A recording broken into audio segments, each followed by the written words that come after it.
What is going on, guys? Welcome to another video on the channel. You know, normally I don't do a whole lot of this stuff. Actually, I've never done any of this stuff on the channel, is like give my reviews or talk about football. And you know, even in baseball, it just doesn't seem to matter. I just have never done it, right? I've never made picks, and I've seen some YouTubers do that, give their preseason predictions and things like that, their scores and their picks during the weeks. And, you know, I've just never gotten into that. I just don't really have the time to do it. But this I have to talk about. I have to talk about this. 31-point spread. The New York freaking Jets are beating the Detroit Lions. And for those of you guys that know me, I am from Michigan, and I've always been a Lions fan, but ever since I was like 8 years old, I've been a Patriots fan. I just liked their jerseys. I liked the way that they looked. I liked the whole patriotic feel of it. You know, I was a big time red, white, and blue type of kid, and when I was growing up, and you know, they just made sense to me. It's not my fault that Michigan decided to get Tom Brady and they drafted Tom Brady. You know, it's not my fault, but yeah, so the Patriots, the Saints, Aaron Brooks, those types of players. The Tennessee Titans were one of my favorite teams when they broke into the league. And, you know, Donovan McNabb with the Eagles. Like, I just like a bunch of teams. I like the sport of football. I like the sport of baseball. You know, I don't have really one favorite type of team outside of, you know, the Patriots and the Tigers. So, you know, and the Nashville Predators outside of hockey. And the Red Wings are behind me and number two. But anyway, so outside of that, I just want to give you guys a perspective of where I'm coming from on this. I'm not necessarily a Jets fan, but I'm not necessarily a huge Lions fan, because they've let me down, and they let a lot of Detroit fans down for a long time. So it doesn't matter what they seem to do. They always seem to screw it up. They always find different ways to lose. You know, you look back at the Calvin Johnson. Let's just do this. Let's go here. Let's look at this Calvin Johnson drop. Calvin Johnson end zone drop. Calvin Johnson. The Calvin Johnson rule, right? You guys remember this thing? The Calvin Johnson rule. Video is very bad. Look at that. That's clearly a touchdown. Clearly a touchdown. Sean Hill with the throw. And then you get them with the Calvin Johnson rule. And then you get this. Calvin Johnson with the fumble in the back of the end zone. There's a stupid ad. We're not going to watch that. But you guys get the idea, right? So outside of Calvin Johnson, it's been Dan Orlovsky running out of the back of the end zone for a safety against the Vikings. It's been Joey Harrington to Marcus Pollard in the back of the end zone. It was clearly a touchdown. Both of his knees were down. No score. It's playing against the Baltimore Ravens at home with a chance to make the playoffs. And then Justin Tucker hits a 63-yard field goal. I think it was 63 yards. It's an NFL record, by the way. So 63-yard field goal to eliminate the Detroit Lions from the playoffs. It's not getting the call against Dallas when I think it was Anthony Hitchens was like right in front of, I think it was Pettigrew, with a no call, no pass interference call. It's Aaron Rodgers throwing a Hail Mary into the end zone in Detroit to beat them. Just like it never ends. It never ends. They hire Matt Patricia with Bob Quinn as the GM to try to get this thing going and in gear, and it just doesn't work. They're cursed, guys. They're cursed. They lose this game by 31 points with Matthew Stafford throwing for 4 interceptions. I mean, it's brutal. It's absolutely atrocious. And I guess what I'm trying to get at, you guys, is that I normally don't do this stuff on my channel, but I feel like today I have to. Today I have to. I got to let it out. I got to let people know. I was actually for the Matt Patricia hire. I thought it was going to be a good hire, as most people did. I don't know how anybody would think that it wouldn't be with his pedigree, but they looked absolutely atrocious in the preseason, going 0-4.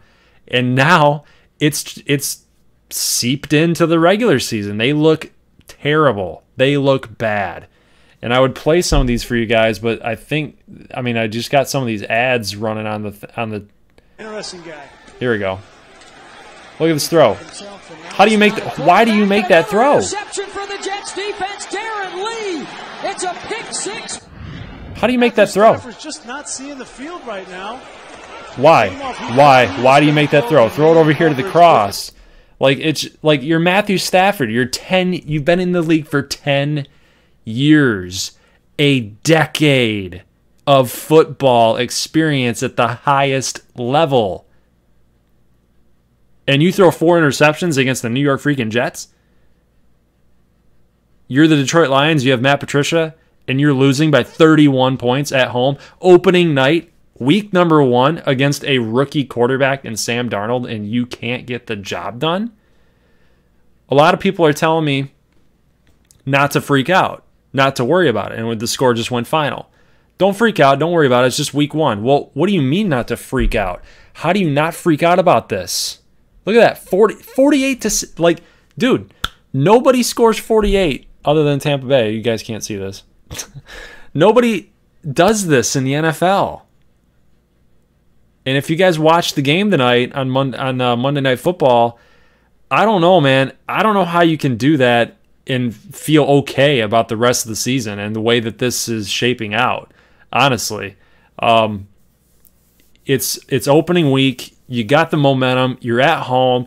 You're wearing your freaking sweet blue Honolulu blue and silver jerseys. Like, you're looking good. You're feeling great. And, you know, you got Matt Patricia with you. You got a new feel to the team. And you lay 17 points and you give up 48 to a rookie quarterback. The youngest NFL starting rookie quarterback. Guys, I don't know what else to say other than the fact that this is a team. This is an organization under the Fords who purposefully, I feel like they purposefully don't put forth the best product on the field on purpose. They do that on purpose to the fans. Because too much success means expectations. And too much success means that you actually have to spend the money in order to get that type of team. And with those expectations comes a certain level of expectation from the fan base that if not met, they'll stop going to the games. Right? That's their mentality. That's their thought process. It has to be. You can't be that bad on purpose. Some of their draft picks, Detroit Lions draft pick history. Here we go. This will be fun. This will be really fun. Let's go with Detroit Lions draft history, wiki. Bada bing, bada boom. No, we don't want the first round picks. Well, maybe we do. Let's just take a look here. Okay, I remember Chris Claiborne. I remember Stocker McDougal. Jeff Backus was a long time. Harrington phased out. Rodgers phased out. Roy Williams was pretty good for a while. Kevin Jones had some pretty good seasons. Mike Williams was a bust. Ernie Sim was a bust. Calvin was great. Cherilus was terrible. Stafford's still here. Pettigrew was terrible. Sue left us, even though he's pretty dang good. Javid Best was a bust with all the concussions. Fairley was a bust. Reef was a bust. Ansa still here, but he's doing all right. Eric Ebron, with all of the players that were available after Eric Ebron, bust. Laken Tomlinson, bust. Taylor Decker, Gerard Davis, can't even pass protect. Frank Ragnow. So it seems like with the Lions drafts, guys, they, as my brother and I like to put it, they like to draft these low impact type of players. They always do. They always have. Kevin Jones, like, why? Honestly. Let's go to the pick history here. Let's see. Okay, let's go Lions. So Kevin Jones. Who else was available? Oh, yeah, Carlos Dansby. He would have been nice. Teddy Lehman in the second round. They could have had Tatum Bell wasn't too bad, but Bob Sanders is a very good safety they could have had. Kewan Ratliff was a pretty good corner, if I remember correctly. Michael Boulware was a pretty good safety. Yeah, I mean, it's just like Darnell Dockett was still playing. Like, guys, Stuart Schweigert. Wow, I remember Stuart Schweigert. It's just they draft these low impact type of players, and they just don't ever get it done. They never hit on a big guy, and even when they do, they only go after one guy on one side of the football. Think about the Lions roster right now. They have Stafford as their best offensive player, and then they have Darius Slay as their best defensive player. Who else other than that would you say is a very good player? Glover Quinn, maybe, right? But he's old. So it just seems to like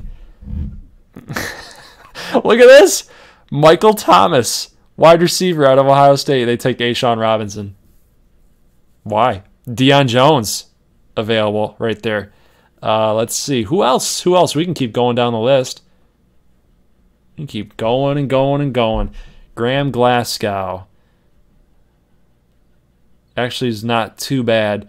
There was a draft.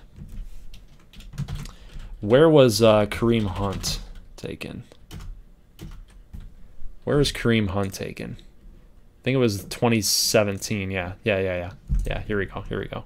Nope, I didn't want that. Sorry, guys. Let's go with Hunt. Kareem Hunt. Okay. All right, Kareem Hunt right here. And your Detroit Lions. Where are they at?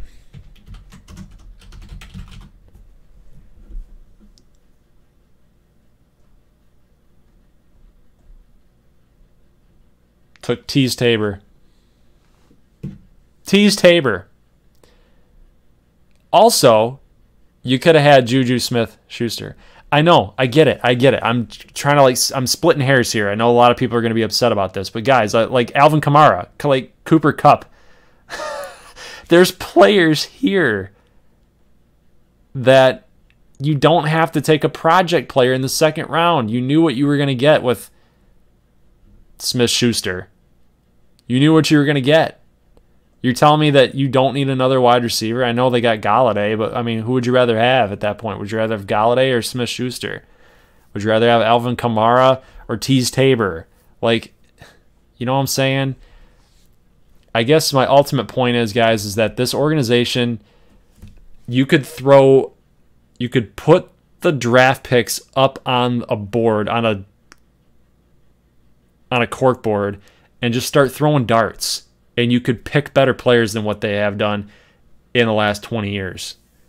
And ultimately, this team is never going to get it done. They're never going to get it done as long as the Fords are in charge, because this is the product that they put on the field. It's been this way for 50-plus years. Nothing's changing. It's been that way with Barry Sanders, perhaps the greatest running back of all time. They would only feed Barry. Anybody else on offense? We got Herman Moore, Charlie Morton, those types of guys. Don't want to address quarterback, though, because we have a running back. It's like they don't want to push. They're afraid of success or something, or they just don't. They want to go bare minimum as long as possible, and if they get lucky, then they'll win a championship, and it'll all be worth it, right? But I get it. Not every team can be the New England Patriots. But when you hire people that have gone into that organization and they still can't get it done, that's a problem. But let me know if you guys actually like this thing. This was just me talking about the freaking Detroit Lions. 48-17. I was telling my wife, who knows nothing about football, I was just talking her ear off about how frustrating this is, and she didn't understand a word I was saying. So ultimately, I'm just like, I got to get it off my chest. That's terrible, guys. That's god awful. I don't know how anybody can be excited about the rest of the season for that. So let me know what you guys think about this video. I might do more in the future with this type of thing if you guys are really liking it, this type of informal type of analysis on teams and things like that. It won't be so much ranty, I guess, as this one, but if you guys are interested in it, then I'll definitely consider it and get it up on the channel. So I see a lot of other people doing it. Figured I might as well throw my hat in the ring here tonight. It's a perfect time to do it. So I'll see you guys in the next video, whichever that one may be that you guys watch. I will see you then. As always, peace.